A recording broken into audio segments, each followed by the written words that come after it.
ลงมานะ แล้วลมเนี่ยนี่แหละพนักงานข้าวให้ก็มาอยู่ไปเดี๋ยวเนาะโอ้แหล่งความผูกพันไปไป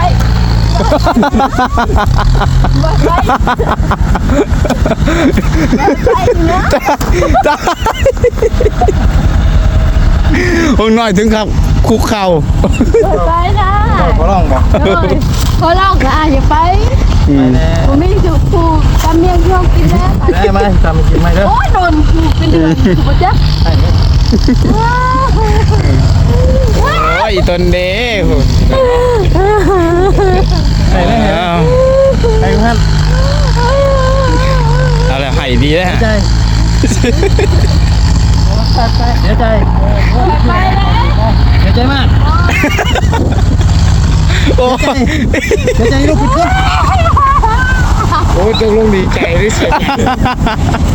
โอ้ยเอาเอ็ดเหมือนเราขึ้นดีๆได้นะป๊อขาจนสั่นหนึ่งกันเนาะกระเป๋าเราหอมเบ็ดมินเบิดสิไปนะมินีบ่นี่เอาเห็นปะ เอาลงมาได้เนาะ โอ้ย กินเดี๋ยว จิบกอกยาซองกอก เข้าไปปู หัวปูลุงโพ น้ำยินน้ำเลยเนี่ย เป็นมาดุดมาหยอก เกิดเป็นทานเลยยกเล่นยกชันเลยเขาอยู่ดีไปเฮงเลยเต่านั้นพุดนอกชันนี่นะ ห่วงอย่าถามได้เนาะอย่าตื่น พวกนี้เดี๋ยวเปิดเปิดดีไม่ได้เลยไอ้ออกแห่งจับ มาซอยเรือ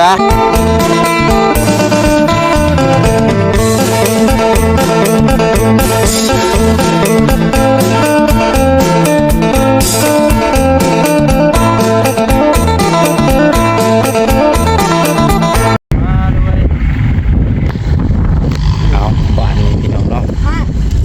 ใช้บาทนี้ยังเผื่อยังของมาจ้ะ ก็ได้ไง ค่าเลยคำเดียวแค่นเข่าเลยเอาขึ้นพุ่นบ่นี่ใช่โปนบ่ไม่ ต่อไปก็ว่าน้ำบัตร ใครก็บอกน้ำแบบนี้เนาะตาเขาเครียดเลยน้อยเดี๋ยวได้5 บาทดิใช่ก็เครียดบ่เลยเนาะ แล้วแล้วเอาบัด ได้ ได้แล้วนะ มันมีมูลินปากน้ำเลยเนาะ มีคนตำให้กินได้เนาะ มันมีคนตำอะไรมังหุงมาก็ให้กิน บ่ตำมึงคงอายตำเป็นอยู่ตำเมี่ยง ไปเบิ้ลแล้ว เกิดเบิดเลยไปแล้วบัดนี้บ่ โซเฮ่เด้ ให้กับเบิ้ลเลย เบิ้ลยังส่วนหักได้ให้ที่กินแค่บันอายบ่อยู่ รถได้กับตำก็ได้รถรถได้นะนี่ยังไม่ทราบตัวไว้ให้กินแหละบางวุ้นต่างแห่งไว้ บ่ไปได้แล้วบ่ไปได้แล้ว ได้แล้ว บ่ได้แล้วไปหาไป ได้เล่าเลยนี่ไอ้คำนั้นคำนั้นแน่กำไปขึ้นไปนะ บ่ม่วนแล้วมาหาก ำมือไปขึ้นมือไปยูท้ายูท้า บ่ ตามด้วยเพิ่นสิไปจักมื้ออ่ะ ไปจักมื้อ ได้ ไปบ่ได้หยุด ยังเล่าบ่ได้จะไปหาที่มาซื้อของพี่น้องจะไปอยู่ที่ด้านหน้าอยู่ไหน อ้าว เก็บไปให้เลยเด้อ โอเคอยู่ท้องหน้า ทำแบบนี้ง่ายๆก็เชื่อก็มันก็เลือกตาที่ได้บาทเลย ชื่อไหมขึ้นรอเด้อ เดิน ได้ ไปสายาหน้าให้เพิ่นข้าวเพื่อเพิ่นเดินทางฮอดกูอยากให้ไป ไปแล้ว เฮ็ดได้ไรบัดอยู่กันซ้ายมื้อหนึงไป อยู่กันช้าตื่นจากไป ได้เยอะต้องเล่นหรอก กอดขาไว้เจ้าก็ไปคือเก่ากอดขาไว้ด้วยน้อย อย่าไปนะเขาก็ล แล้ววะเขาไปกันแต่ลงมาอยู่เนาะ เอาลงกระโดดทำเงาก็มีมูแล้วเอาแบบ รู้จักเองง่ายขับใจอยู่ มูกับบ่ม่วนเด้สะบ่ไปนะ ลงมานะ เอาแล้วลมได้นี่แหละพนักกอดข้าวไว้ก็มาอยู่ไปดอกเนาะโอ้แรงความผูกพันไป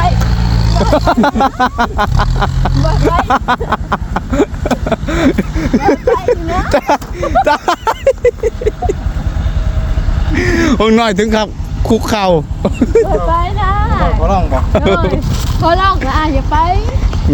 ผมไม่ถูกผูกตามเมียงช่องกินแล้ว ได้ไหมทำกินไหมเด้อ โอ้ยโดนผูกเป็นเดือนถูกจ๊ะ โอ้ยตนเด้ไปครับเอาละให้ดีแล้ว ใจเสียใจ ไปแล้ว เสียใจมาก โอ้ เสียใจลูกปิดตัวโอ้ตกลงดีใจหรือเสียใจโอ้ยเอาปล่อยให้เพิ่นไปซะเอ้ยอ้ายเพิ่นไปเวียกไปงานเพิ่นเพื่อเพิ่นขึ้นฮอดนะ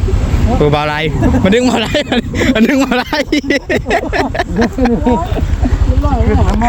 โคตร เถอะเดี๋ยวเนาะโดยอ้ายไปเดินทางปลอดภัยเดี๋ยวตามขึ้นไปเอาเด็ดเดี๋ยวขึ้นดีๆได้นะป๊อขาจนสั่นหนึ่งกันเนาะกระเป๋าเราหอมมินหมดสิไปนะมินีบ่นี่เอาเห็นปะเอาลงมาได้เนาะโอ้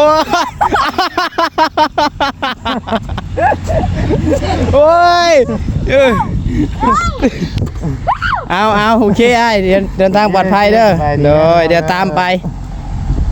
พอแล้ววิ่งงานดองที่ตามขึ้นไปเด้อเดินทางปลอดภัยเด้อเจ้าอย่าลืมลงมาเด้อกินฮอดคือเก่าเนาะพอแล้วมาบัดนี้ก็จักว่าสี่กระดูกกระเดไปจักเนาะนุ่มเหียเลยบ่มียังตัวแล้วเงินเดือนบ่บอกคือไปคอยมาเพื่อฮอดโดยไปโอ้ยคือมันเกิดละไปแล้วพี่น้องเลยเนาะเอาคอยมาผูกเครื่องคล้องเต็มพี่น้องเนาะโอ้ยเบิ่งได้รถได้โอ้ยเนาะเอาพี่น้องเลยทักทายสบายดีแล้วพี่น้องเด้อสบายดีกันอีกรอบนึงหลังจากที่ว่าทางรถขึ้นมาเช้านี้เนาะปัจจัยกับขึ้นมาอัปเดตพี่น้องเบิ่งเนาะทางง่ายเพิ่นจะออกแล้วพี่น้องเนาะกำลังเดินทางขึ้นเซโปนพี่น้องเลยทางง่ายเพิ่นจะได้เข้ามาเยี่ยมมาล่าทางน้องน้อยว่าซั่นซะเนาะบ่อยากให้ไปห้ามไว้ก็บ่อยู่พี่น้องเอ้ยก็สามคนเบิดใจเฮ็ดอะไรก็บ่เขาก็บ่อยู่นั่นแหละกันก็ได้เนาะเอาให้ทางง่ายเพิ่นปรับมีจักหน่อยนึงก่อนพี่น้องเอ้ยโอเคเนาะกำลังดันดินขึ้นมาพี่น้องเนาะต้นไม้นี่มื้อนี้ทางรถนายเพิ่นน่าจะออกบ่ได้พี่น้องเนาะเพราะว่าเพิ่นบ่มีแนวตามบ่มีเล็กทางหน้านะฮะเนาะเพิ่นว่าสิตัดเอาทำน้ำรางพี่น้องเอ้ยถ้าต้นไม้นี่เนาะทุกคนพี่น้องเนาะโคตร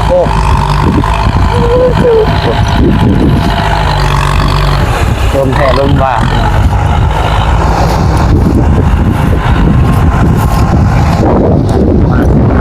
เนาะ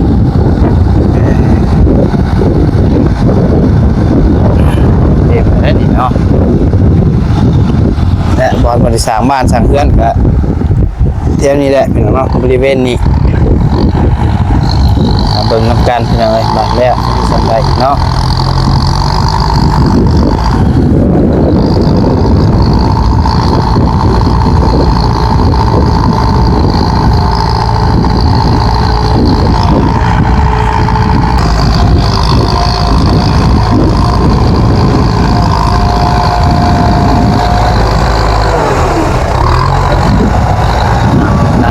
ดันขึ้นมาพี่น้องเลยโอ้ยลืมมันนั่นเต็มเลยฮะ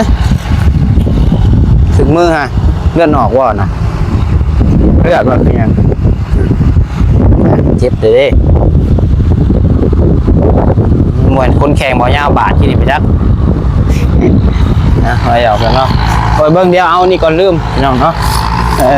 แป๊บหนึ่งเด้อ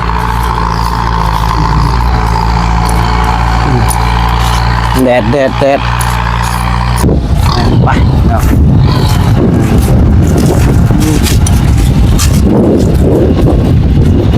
เอาตั้งกระจอกมันนี่พี่น้องเนาะเพราะว่าโทรศัพท์น้องบัดไซถ่ายตากแดดเลยพ่อเอาเข้ามานี่ครับเป็นหน้าตัวสีแล้วเหมือนกันเป็นแต่แก้วตัวนี้ได้นะ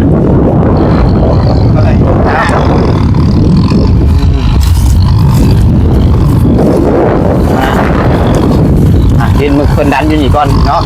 เลยยิ้มเปเปอร์มันนี่เนาะดีใจบ่ดีใจทั้งดีใจทั้งเสียใจบ่มันนี่เลย2 อย่างเลยดีใจที่ได้เห็นทับดินแต่ว่าเสียใจบ่าวขึ้นใช่ก็เซโปนเขาบอกยาวเซโปนบ่มีหมู่เด้มีคนหยอกมีคนว่าน้ำแล้วเนาะเขาง่ายๆเป็นอยู่กับมวนอีกแบบนึงพี่น้องเนาะได้ว่าหยอกกันสั้นซี่อะไรอยู่หลายคนกับมวนแบบนึงพี่น้องเลยนั่นแหละว่าประกาศก็มีแต่ทางน้องปัดไส้บ่าวเงาบ่าวตูนที่เข้ามาหาทางน้องน้อยประจำเนาะใส่ก็บ่ได้ปะบ่ได้ชิมดอกพี่น้องเนาะไอ้เนี่ยแล้วสิจักโมงแล้วพี่น้องแล้วนี่เนาะดินล่มมื้อนี้ก็ได้สีล่มเลยได้ทั้งคอแล้วก็นั่งดู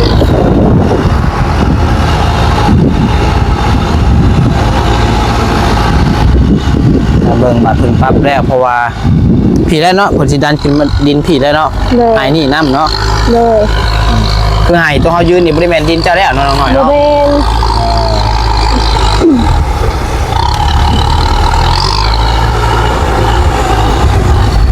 ราคา2 ล้านกีบพี่น้องเลย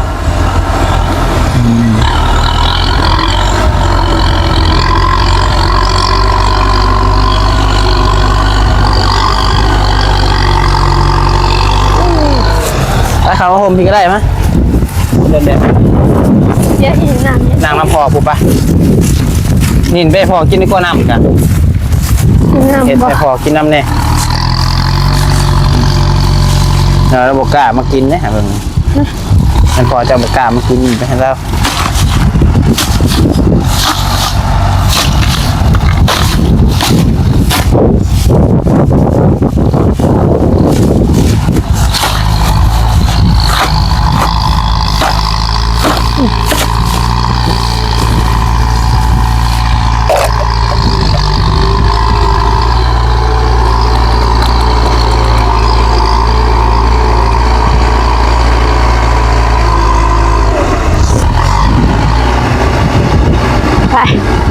ไปพอผู้แล้ว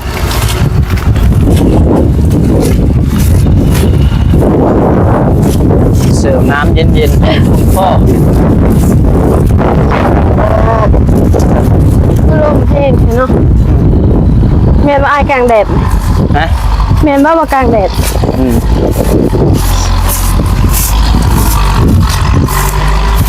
น้ำเย็นๆมาแล้วค่ะเรากินได้อยู่อะไรแบบสี่ได้แต่เรากินบ่ได้นางอยู่นี่แหละหน่อยเลยนางเบิร์เทศเอาว่าเห็ดราคาผู้แบบแรกก็ไอ้ดุดมาสิชื่อกว้างเลยบอกแล้วเอาราคาหามกินก็บอกไอ้นี่ไปบอกแล้วนี่ให้เห็ดแบบไรแฮนยังให้ดันดินขึ้นมาฮอดพี่โดยเห็ดเครื่องไถหน้าพี่บนไถหน้าเลยเครื่องจะเครื่องนึงบ่หูจักแล้วไปจ้ะแล้วประมาณได้เอาให้เรายางเบิ่งหน่อยไปประมาณได้เอาถ้าอยากได้ซ้ำได้เอา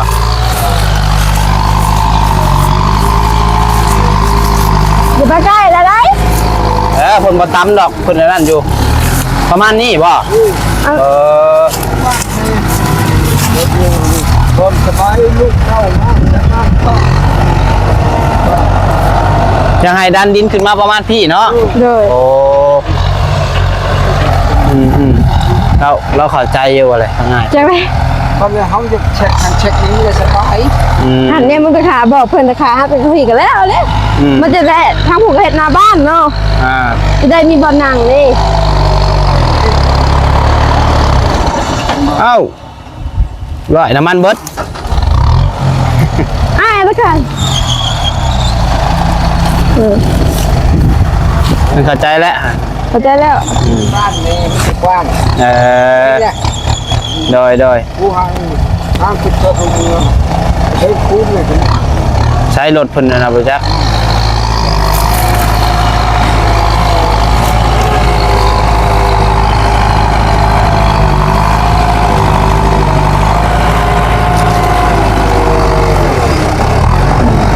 พอดีแบบวิทย์ให้หน้าวิทย์คันหน้าสูงกว่าคันหน้าหน่อยนึงพี่น้องเนาะก็สูงเติบพอแหละพอดีเกือบเพียงข้างพอแหละพี่น้องเนาะแล้วคุณดันขึ้นแล้วนี่ก็แต่ว่าเพื่อมันยบลงอีกดินก็เราต้องได้มาหนองมาน้ำป้ายฝนถึกอีกเนาะ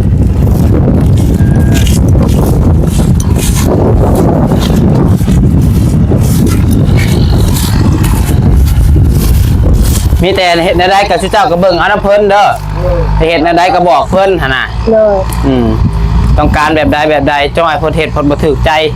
มันผิดพลาดมามันสิยากหั่นน่ะนางเบิ่งน้ำเพิ่นนี่แหละคันบ่มีเวียกไปก็เด้อ เลย ในบ่คักคนแน่ก็บอกเพิ่นคือต้นไม้ฮะกะเพิ่นว่าอันนั้นบ่น้องน้อยแฟนเจ้าสิมาดันตัดให้บ่ ชิเมนแล้วมั้งไอ้ที่เราบ่อื่นน่ะน่ากับ จะไปจ้างเขาตัด ฮะ จะไปจ้างเขาตัด จ้างไผตัด จ้างพวกวิจักรไง ลูกเคยเจ้ามีอยู่จักฮะเพิ่นตัดเป็นอยู่ตัดต้นไม้กะ 5 ชั่วโมง ฮะ 5 ชั่วโมง อันนี้ไอ้ก็บ่ฮู้แต่ว่าก็บ่เคยเห็นเพิ่นตัดจักเทื่อดอกแต่ว่าโอ้ลมเห็นเพิ่นเคยไปตัดในคลิปมันไอ้เตียงช่วงเฮือนนอกสายผ้าเฮือนนอกบุญทวีหั่นเด้ เลย ตะกี้พูดแต่เป็นปี2ปีแหละเพิ่นตัดน่าสิยังเป็นอยู่ดอกว่าเพิ่นมีจักรสติงหั่นน่ะ เลย ถ้าเพิ่นตัดให้ก็ได้เพิ่นว่าเพิ่นสิตัดให้แต่ว่าเฮาย่อมเฮาตัดบ่เป็นตัดไม้ต้นไม้นี่ เลย ญาติเสียงมันสิก็ยังญาติล่ะเดี๋ยวแรกนี่ก็เบิดมื้อเลยเนาะ เลยแต่เราบ่เลย นี่เขาไปเลยจะเอาห้องลูกจกนั่นเลยบุเป็นเลยเสาเพื่อให้คนยินนิกบนนิก บอกเพิ่นนั่นแหละได้แบบใดก็จะมานอนนี่บ่คืนนี้ เลยมากมันก็แรง มาเจาะเบิ่งเชื่อเอาพี่น้องเนาะคุณดันอยู่ดินเจ้าหอดใส่กระเพาะดินเจ้าหาผูบ่ต้นนั้นฮะ เยอะจะขาไป หากกไม้พุ่นบ่ บ่แล้วนี่ ขาดต่อไม้นี้ นี่ไปนี่มัดเลิกมัน แม่นบ่เลยนะกะ บ่แม่น ขายเขาอ่ะ ของพระเจ้า ทางหน้าหาขายแล้ว เลยเนี่ย แต่ว่าย่าไปทางนี้เนาะ เลย ขายเขามันมีแพงคุณ ขายเท่าไรตะกี้ 3 ล้านปลาย 3 ล้านปลาย แม่เลยตะแคงมา พอซื้อแล้วเทศซื้อ3 ล้านปลายเพียงเนาะ ให้น้องมาซื้อ ถ้ามัน กันเป็น ค่าบ่ได้แพงเลยเลย โอ้หน้าทางสำเนาะพนาวัวขายก็หน้าทางเลย เลย เ ถ้าเพิ่นไปขายนี่โอ้ได้เท่าได้แสนเท่านั้น โอ้20คูณ20เป็นเท่าไรหมื่นเท่าไรแสนก็ว่าแล้วติดทางใหญ่ มันก็ได้ไม่ง่าย ได้มาแม่มาก โอ้แม่ก็มาเบิ่งนั่นแหละดีใจอยู่บ่ เจ้า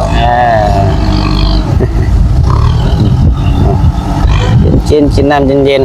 ๆเบิ่งผมคุณนายมาแล้วพี่น้องเนาะเจ๊ใหญ่มาแล้วมาแต่ทางใดยาย เสียงกับตัวแรกตามกระดาลูกเอ้ยเด้มาอันน่ะ ยัง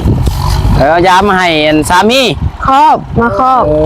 ค่อยครอบแหละ เฮียไป เอาผมยาให้ ปัดไป ครอบเพิ่นครอบบอกเพิ่น เลย แม่นแหละต้องไปครอบต้องได้บอกได้เนาะจอยเพิ่นสิท่วงสิตื่น ใส่เจ้าหน้า ไปน้อยไปใช้เพิ่นครอบอยู่ใช้ไปกับพี่น้อยต้องทำครอบเพิ่นครอบอยู่ใช้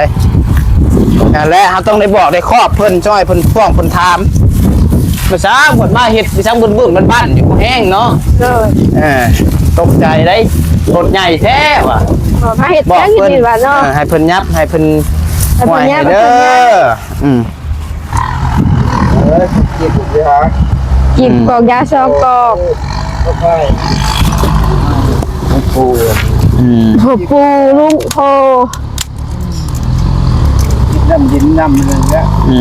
เป็นมาดุดมาหยอก เกิดเป็นชามเลยเล่นหยกชานนี่เขาอยู่ดีไปเฮงเลยเต่านั้นพุทธน้องชายนี่นะ ช่วงจะถามได้เนาะ เลย เนี่ยตื่น ช่วงนี้เพื่อนเพื่อนเพื่อนไม่ได้เลยไอ้ออกแห่งจัก มาซอยเรือ ช่วยเหลือ เป็นมาซอยเรือเฮา เหลือเขาไอ้หางนี้ดีเฉลิมไปเมื่อนานแล้วเขาตกยากมันมาช่วย จ้าแต่ว่าขอบบอกเพิ่นแล้วพี่น้องเนาะ อยู่ดีไปเฮงแล้วไปตื่นเด็กเมื่อ หน่วยถามได้เนาะ มาปลุกเพื่อนดีๆได้บ้านนี้เลย โดยพามาอยู่พี่แล้วบัดนี้เนาะเอาชิดบอกขอบเพิ่นพี่น้องเอ้ยทางตาบ่เห็น เล่นหน้าพอนี่กันลงไปนี่เลย สิไล่ไปเรื่อยๆเดี๋ยว ฮอดอัน มันบุกคุ้มกินเลยขอนบน โดดพูดว่าฮอดต้นค่อยเสียกพูดว่า บนได้เลย บ้านนานาว่ะต้นค่อยเสียกฮะ บนทาง เบาตูนผ้าห้องต้นค่อยเสียกไปหน่อยเนาะ ย่างไว้เป็นเนี่ยพอลงไปมันจะเจ้าอันนี้ลงไปไหมคุณดี สองไฮในพัชิดุไทยนะเด้อแม่สองไฮในพัชิดุไทยเดียวนี่ได้เขางาม บอกเพื่อนเลยเห็นอะไรแล้วมันไปลง แต่ กัน ประ บอก เทศไทยนี้เขาเพศไทยนะพอดีมากระเทินไทยเทิง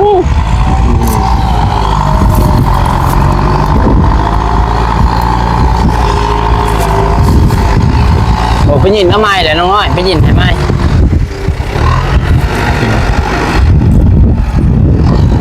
ซ้ำกันเลยเนาะซ้ำเขาลูกเนาะเนาะคนที่ท้ายเอาให้ตัวนี้เนาะ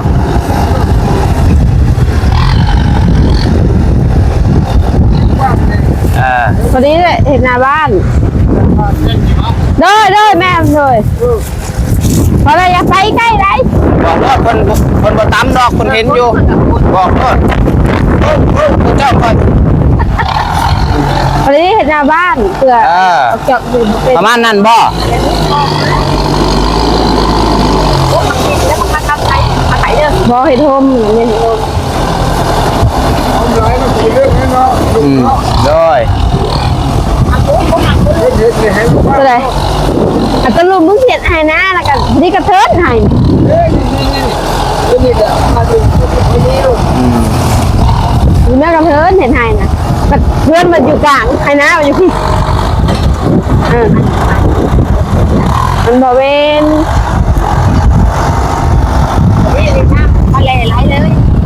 คูณเอาคูณแล้วเอาคูณแล้วเอาคูณเลยนี่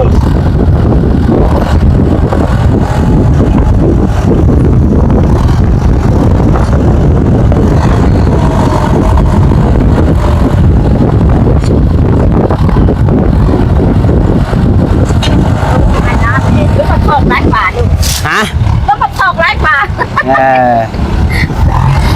เบื่อหน้าแม่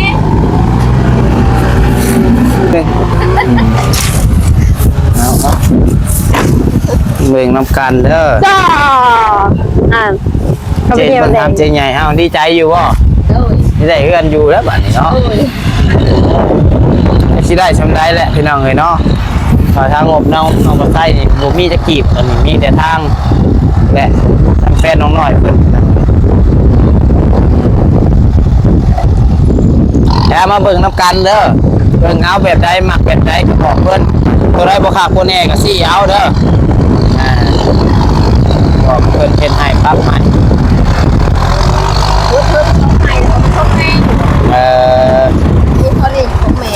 โดยนั่นน้ำมันวัดแล้ว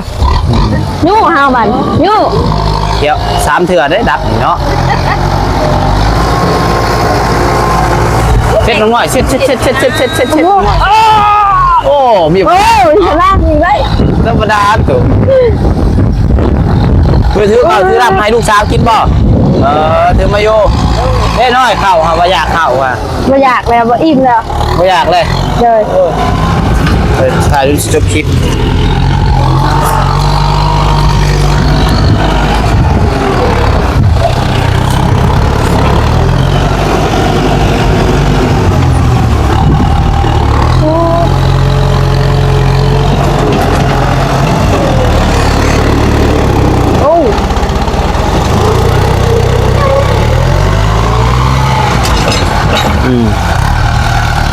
ไอแดนบนนี้มีตอไม้ลายเนาะ เลย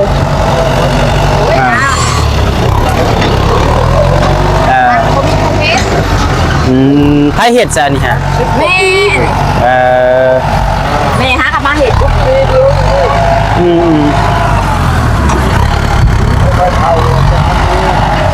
โดย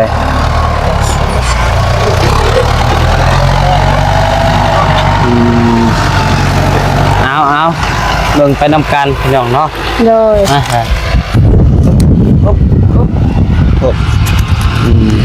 แต่ว่าถ้าเบิ่งบัตรเพิ่นแล้วเพิ่นแหละพี่น้องเนาะแต่ว่าน้องบ่ใส่ก็สิได้ไปเวียกทางอื่นทางอันนั้นก่อนพี่น้องไปเบิ่งเวียกเบิ่งงานก่อนเพราะว่า ยืมกันเด้อนี่แหละบ่ยืมกันมา ยืมอ้ายได้ซะอ้ายสิตั้งโทรศัพท์อ้ายเวลาถ่ายคลิปแม่นไอ้พี่น้องเดี๋ยวจังว่ากันอยู่ดีมีแห้งบ่สุขคนเด้อพี่น้องเด้อขอบคุณพ่อแม่ FC เข้ามาชมแหละเป็นกำลังใจให้โดยตลอดมาเนาะถ้าประกันได้ก็ขอโทษขออภัยนำเวลาถ้าเบิ่งบัตรตอนเพิ่นแล้วสิมาถ่ายให้เบิ่งอยู่พี่น้องเนาะถ้าหากว่าเป็นธรรมะพี่น้องเนาะไปส่งมาลำรวยพี่น้องเนาะสบายดี